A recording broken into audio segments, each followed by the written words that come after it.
The blender broke down with a loud groan one sunny morning, and we turned the kitchen into a funny mess trying to fix it.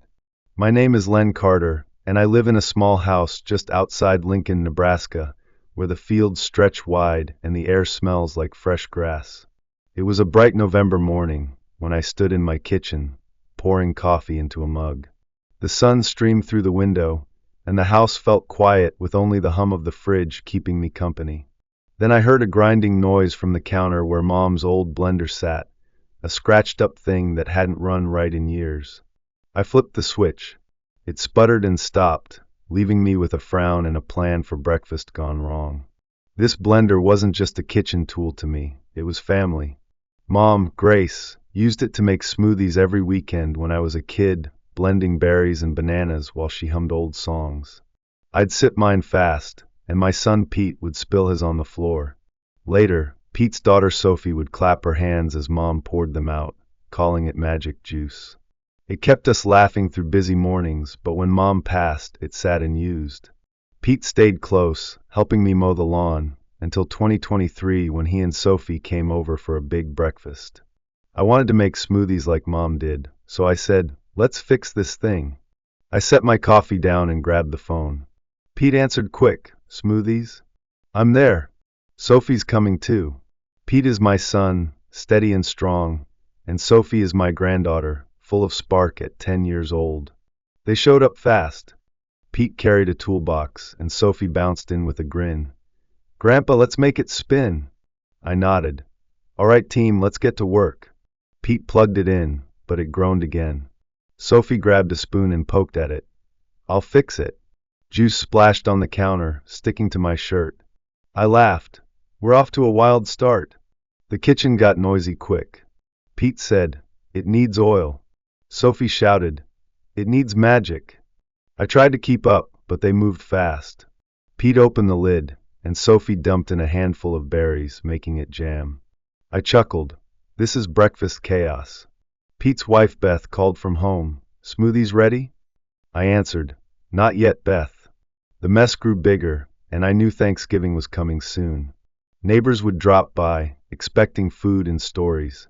We had to get this blender going or flop trying, and with my family, it was bound to be loud and wild just the way we like it.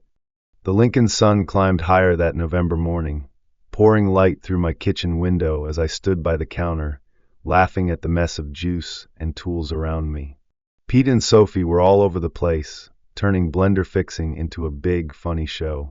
This kitchen held years of family laughs.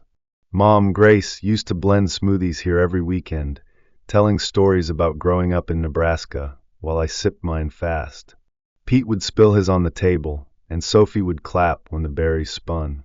Those mornings kept us close, but 2010 changed things. Mom passed away, and the blender sat quiet.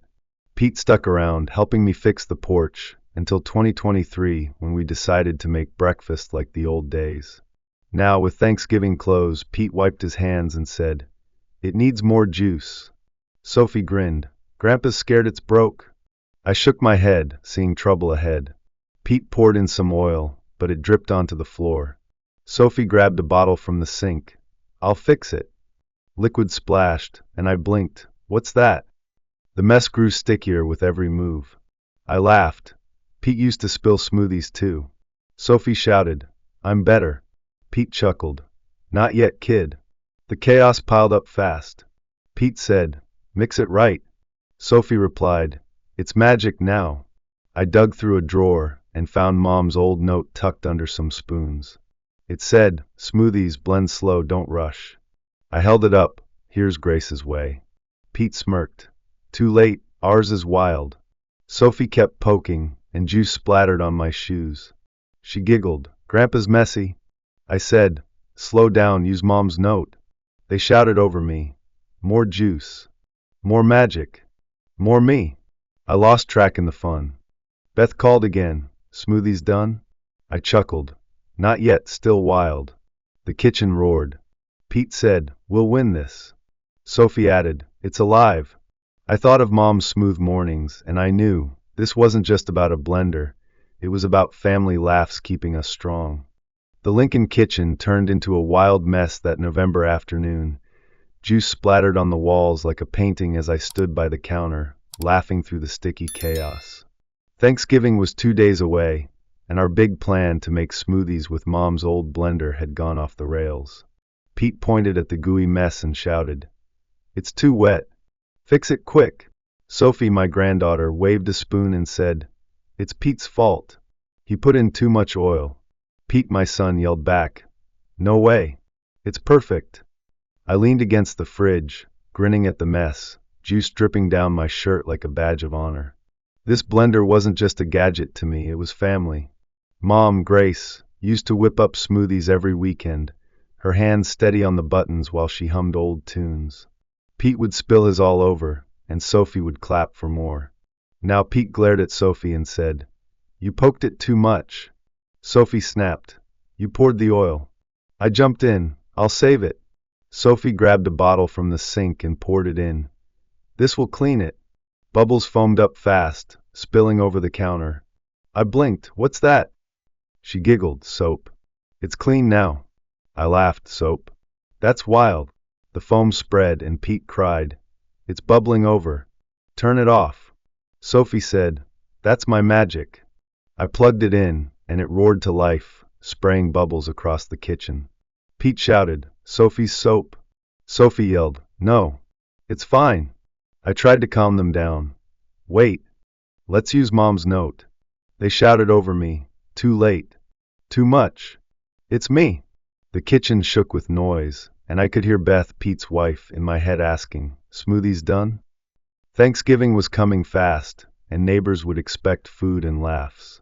The foam slowed, and I peeked inside. A chunk of frozen berries stuck out. I pulled it free and said, "Hold on. It's not broke." Pete blinked, "What?" Sophie grinned, "My berries froze it." I turned it on. It hummed smooth, blending the mess into juice. Pete laughed, "Sophie's ice." Sophie danced, "I told you. Magic." I took a sip. Perfect. She froze it solid. Beth called, "Smoothies ready?" I chuckled. "Beth, Sophie's magic worked." We all cracked up. Sophie said, "It's bubbly juice now." I laughed. Mom would love this. The kitchen calmed, foam everywhere, family tied by laughs and juice. The Lincoln dusk glowed cozy that Thanksgiving night, my small house full of chatter as the old blender sat on the counter, humming soft after our wild fix. Sophie's frozen berries had jammed it, but we got it going, and now smoothies filled glasses all around. Pete drove back with Beth and Sophie that morning, ready for a big meal. Ellie, Pete's sister, walked in with Tom, her husband. Kids tagged along, Sam and Lucy making noise all over. Plates clinked as we ate turkey and pie. I sat with a mug of coffee, feeling light after a day of laughs. Sophie sipped her juice and grinned. "Grandpa, I missed you." She had stayed all day. That morning she said, "Grandpa, I made magic juice. I love it here." We sat with coffee brewing and funny stories, then drank. Pete hugged her. "Good job, kid." Ellie laughed. "Sophie's a chef." The blender stood, Mom's smoothies alive again, family whole with juice and chatter. George, our neighbor, poked his head in. "Len, blender's humming now." I smiled. Sophie's touch. "Takes more than a jam to stop us." Pete looked up. "In 2023, I thought we lost it." I blamed her berries. Ellie stirred milk into her tea. "I thought you forgot breakfast." Tom nodded. "Sophie's the star." She grinned. "Star?" "In 2010, I lost Grandma Grace. I thought I'd mess this up. I hid till today." I chuckled. "Mess up? We're tougher than that." Beth laughed. "Grace spilled juice with Lucy once."